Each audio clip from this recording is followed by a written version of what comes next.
Ada rencana jahat yang kita bisa cium, yang kita bisa duga dari para pendukung Jokowi yang membuat pasukan berani mati. Akan muncul tanggal 22 September nanti. Saya sudah ingatkan lewat tulisan saya, janganlah, karena kita ini sama-sama anak bangsa. Ngapain bela-bela presiden yang ujungnya tukang tipu gitu. Presiden yang banyak menyengsarakan rakyat. Kok nambah-nambah jadi pendukung berani mati. Mati kau itu kalau kau Islam hanya untuk Allah. Inna sholati wa nusuki wa mahyaya wa mamati lillahi rabbil alamin. Bukan untuk Jokowi. Gimana sih otaknya itu? Nah, saya duga itu karena fulus. Laisa fulus wa mampus. Negara Republik Indonesia bukan kerajaan. Ayat kedua, negara Republik Indonesia berkedaulatan rakyat. Jadi yang berdaulat rakyat. Jadi rakyat, people power itu harus muncul. People power harus muncul dengan segala manifestasinya atau variasinya. Silakan.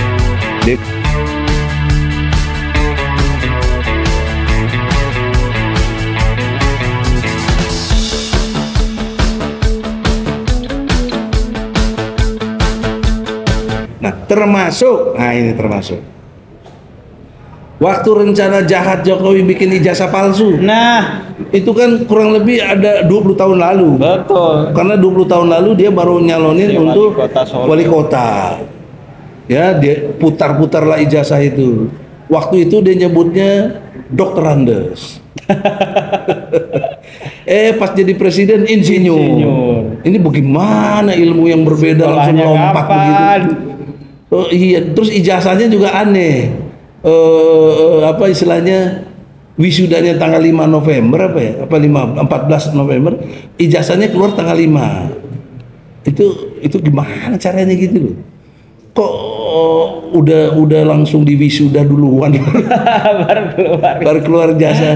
Aduh, astagfirullahaladzim. Jadi oleh karena itu, dengan hormat, siapapun yang punya rencana busuk karena kesombongannya, kesombongan kan? Yes.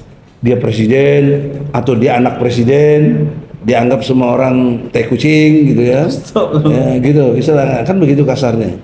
Dia nggak tahu Allah punya rencana begini. Siapa yang punya rencana jahat akan menimpa dirinya sendiri, dan tidak ada yang bisa merubah ketentuan Allah ini, nggak ada.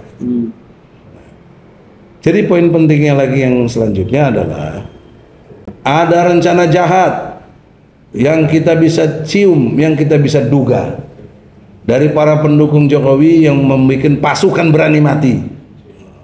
Akan muncul tanggal 22 September nanti. Saya sudah ingatkan lewat tulisan saya, janganlah, karena kita ini sama-sama anak bangsa. Ngapain bela-bela presiden yang ujungnya tukang tipu gitu. Presiden yang banyak menyengsarakan rakyat. Kok nambah-nambah jadi pendukung berani mati. Mati kau itu kalau kau Islam hanya untuk Allah. Inna sholati wa nusuki wa mahyaya wa mamati lillahi rabbil alamin. Bukan untuk Jokowi. Gimana sih otaknya itu? Nah, saya duga itu karena fulus. Laisa fulus wa mampus. Oleh karena itu, ya Allah, tidak bermaksud nyinggung siapapun. Saya ngasih tahu aja ini ayat-ayat Quran. Jangan main-main sama ayat Quran. Azab Allah sangat keras dan pedih bila menimpa siapapun. Maka untuk itulah kesadaran utama buat Jokowi, sudi kiranya seperti tadi saya sudah sampaikan, bertaubatlah, minta ampun kepada Allah, minta maaf ke seluruh rakyat Indonesia, dan minta jawaban rakyat Indonesia maafin dia apa enggak gitu. Kalau minta maaf doang enggak, minta jawaban enggak bisa. Nah, makanya caranya apa supaya rakyat maafkan? Mundur, pertanggungjawabkan semua kesalahan-kesalahannya, baru rakyat maafkan tuh. Karena pemaaf itu dalam hukum pidana tidak mengurangi hukum, tapi bisa mengurangi hukuman, atau istilahnya faktor yang meringankan gitu. tapi dimaafkan secara ilmu kan nggak bisa. Dia udah melakukan tindak pidana kok. Karena ciri khas hukum pidana telah selesai dilakukan. Oke. Nah, gitu. Gimana? Kurang lebih gitu, jelas? Siap, jelas. Ya, berikutnya Prof ya. Ya boleh. Ya, ini kan kalau kita bicara dengan tentang tadi Pak Jokowi, Mas Gibran, itu kan erat kaitannya dengan banyak kasus ya. Di antaranya tadi soal ijazah palsu, Mas Gibran juga tadi soal akun Fufafa. Jasanya Gibran juga palsu banyak. Wah. Itu kan dokter Tifa. Ya. Udah bongkar dokter Tifa. Iya. Seterata apa ya itu waktu itu ya, bukan strata 1 ya. Tapi di bawahnya S1. Tapi Prof ya, ada banyak kejadian yang menarik juga ya, Apa itu? yang perlu ditanggapi mungkin ya, terkait kasus jet pribadinya Kaisang kemarin yang dipakai. Sampai sekarang juga belum ada pernyataan terbuka dari Kaisang, meskipun banyak yang melaporkan ke KPK, belum ada pernyataan terbuka soal jet pribadi yang diduga itu adalah gratifikasi dari Shopee. Itu yang pertama. Terus yang kedua adalah soal Pak Jokowi akhir-akhir ini mau ngantor di IKN. Nah, Tapi batal saya lihat. nah itu dia. Hari ini ya. Hari ini. Nah, ini kan padahal sudah kurang 30 hari lagi beliau menjabat ya, kalau ada umur dan kalau tidak diturunkan atau tidak turun sendiri gitu. Nah, ini menanggapi unik nih memang Prof ya, rezim yang sekarang ini benar-benar seluruh keluarganya luar biasa ya, semuanya masuk di dalam pemerintahan ya, kecuali mungkin cucu-cucunya. Tapi semuanya juga bermasalah. Ya, mohon ditanggapi Prof. Dan yang apa pertama yang harus dilakukan oleh bangsa dan rakyat Indonesia. Yang pertama fokus isu jet pribadi. Yes. Bandingannya kalau sama-sama istilah Raja Jawa, Yes. anaknya Sri Sultan lah. Saya lihat di medsos anak Sri Sultan tuh naik beca tuh. Gitu. Betul. Ada naik angkot, luar biasa kesederhanaannya itu. Padahal Sri Sultan itu raja beneran. Betul. Raja beneran. Bahkan dapat istilah daerah istimewa Yogyakarta.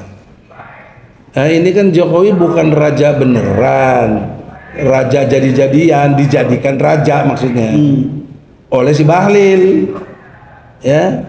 Jadi Bahlil itu yang jadiin Jokowi raja Jawa, gitu. Maka oleh karena itu dalam pengertian ini raja Jawa yang dimaksud oleh Bahlil itu kelakuan anak-anaknya pun mencerminkan luar biasa pengingkarannya kepada nilai-nilai kemanusiaan yang adil dan beradab, sila kedua Pancasila. Juga menyinggung perasaan umat Islam dan rakyat Indonesia pada umumnya yang dalam kondisi terpuruk. Betul. Hidup mewah dengan satu konsep tidak tahu diri, pinjem lagi pesawatnya, Allah. mungkin neken si Shopee kan. Bisa jadi. Ya, perusahaan Shopee juga kenapa bisa ditekan ya, dia nggak berani, dia proyek-proyeknya apalah itu. Jadi terjadilah situ namanya KKN, korupsi, kolusi, nepotismenya kejadian. Ya, itu bertentangan dengan undang-undang. Jadi dalam perspektif bertentangan undang-undang, teman-teman yang datang ke KPK itu udah benar. Tinggal KPK-nya. KPK. Ente jangan jadi para bloon pemuja demokrasi, kok nggak benar itu. Ya. Tolong proses itu, laporan itu benar itu. Belum lagi laporan si itu adinda saya itu Ubedillah kan HMI MPO tuh. Ya, kalau dia ngakui klaimnya kader saya juga dulu. Kan saya ketua umum pertama HMI MPO. Tahun 1986 sampai 1988. Kalau Ubed ya tahun 90-an baru. Termasuk Anies Baswedan. Jadi cuma mereka mungkin nggak mengakui HMI, saya nggak tahu. Terutama Anies Baswedan. Karena saya pernah dikonfirmasi dari tingkat jenderal-jenderal, ada yang ngomong Anies nggak bangga dengan HMI MPU. Ya, kelihatan dari dia, tapi sudah itu urusan Anies nih. Dia mengingkari sejarah, kali itu benar. Oleh karena itu, dalam perspektif ini, saya melihat harus dipersoalkan. Oke. Bukan kita iri nggak naik jet pribadi. Saya pernah naik pribadi juga, pernah, karena saya advokat, nggak ada masalah. Naik helikopter khusus sendiri saya dijemput pernah. Klien saya ada, nggak perlu saya sebut itu. Saya pernah, tapi ngapain yang gitu-gitu ini? Itu kan fungsi dari kemewahan yang nggak perlu dipamerkan di tengah Indonesia lagi brengsek kayak begini. Ya, itu ya soal jet. Yes. Jadi sangat jelas kaitannya untuk bagaimana harus dipersoalkan KPK tambah kerjaannya, tolong proses karena ini terjadi gratifikasi. Betul. Dan itu untuk KPK ada ketentuan perundang-undangannya menurut undang-undang tentang anti korupsinya ini adalah uang 1 miliar tingkat kerugian yang terjadi itu wajib KPK memproses. Wajib. Aduh. Kalau di bawah 1 miliar kejaksaan dan lain-lain. Nah ini udah bukan lagi 1 miliar, triliunan gak akan diproses. Ini ada apa KPK begini nih? Anda mengemban dosa struktural yang besar. Saya ingatkan, dosa struktural. Anda pegang struktur kekuasaan KPK yang punya hak menurut undang-undang menghantam, membasmi, memberangus korupsi, malah Anda ketua KPK-nya malah korupsi itu, Pak. Si Firly itu, bagaimana? Gimana negeri kita kayak begitu? Nah, oleh karena itulah paling tidak kita rakyat jangan diam. Gak boleh lihat kezoliman ini kita diam. Walaupun resikonya banyak, tapi kita berlindung kepada Allah. Betul. Minta tolong kepada Allah, semoga dilindungi dan ditolong. Itu aja. Ada lagi? Yaitu untuk rakyat nih, Prof. Masyarakat apa yang mesti di? Untuk rakyat, kalau rakyat mau mengerti dalam perspektif gerakan, bisa ada pilihan-pilihannya. Karena di Indonesia konstruksi undang-undang dalam pengertian tata negara menurut pasal 1 loh, ya. Ayat 1, ayat 2 dan 3. Pertama, ayat 1-nya Indonesia Republik. Yes. Kedua, berkedaulatan rakyat. Yes. Ketiga, Indonesia negara hukum. Itu konstruk undang-undang. Jadi kita ini bukan republik, jadi nggak ada raja-raja tadi gitu loh. Harus dilibas itu, dilawan. Ini republik, bukan kerajaan. Dinasti. Ya, si Bahlil salah berat, ketua Golkar lagi. Gimana ketua Golkar kok memandang Jokowi raja? Gimana coba? Allah. Dia nggak ngerti Undang-Undang Dasar 45 dong. Pasal 1 ayat 1 lagi. Negara Republik Indonesia bukan kerajaan.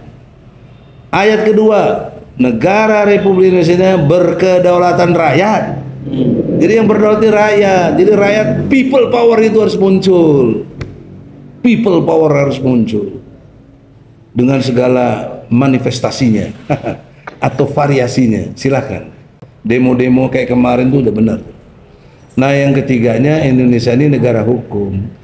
Jadi saya dalil Qur'annya ada, dalil Undang-Undang Dasar 45 hukum positifnya ada. Jadi jangan kita ini dianggap hoak dan bikin provokasi. Tidak. Oleh karena itu pihak kepolisian, kalau ada yang laporin saya polisi, ya dia ditangkap aja. Dia nggak ngerti undang-undang itu loh. Jangan malah diproses. Kalau diproses, saya tuduh polisi berkolaborasi dengan si pelapor. Sementara kalau saya lapor ke polisi yang benar, dibalikin. Polisi nggak ada ditemukan tindak pidana. Aduh ya Allah, baru dapat surat saya itu. Ya, saya ngelaporin ke Mabes Polri, jawabannya nggak ada ditemukan tindak pidana. Padahal belum dibedah kasusnya buat kita itu.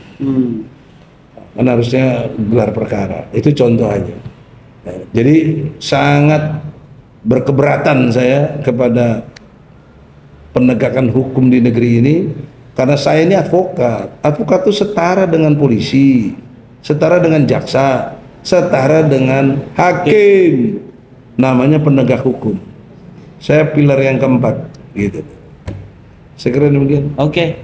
Baik, terima kasih teman-teman yang sudah menonton. Terima kasih Mimbarto, Popole TV, Pak Egy Sujana Channel, Berita Terbaru, Salwa Media, Info Politik, dan teman-teman yang menilai acara hari ini. Wassalamualaikum warahmatullahi wabarakatuh. Waalaikumsalam. CBM. CBM, cerdas, berani, militer.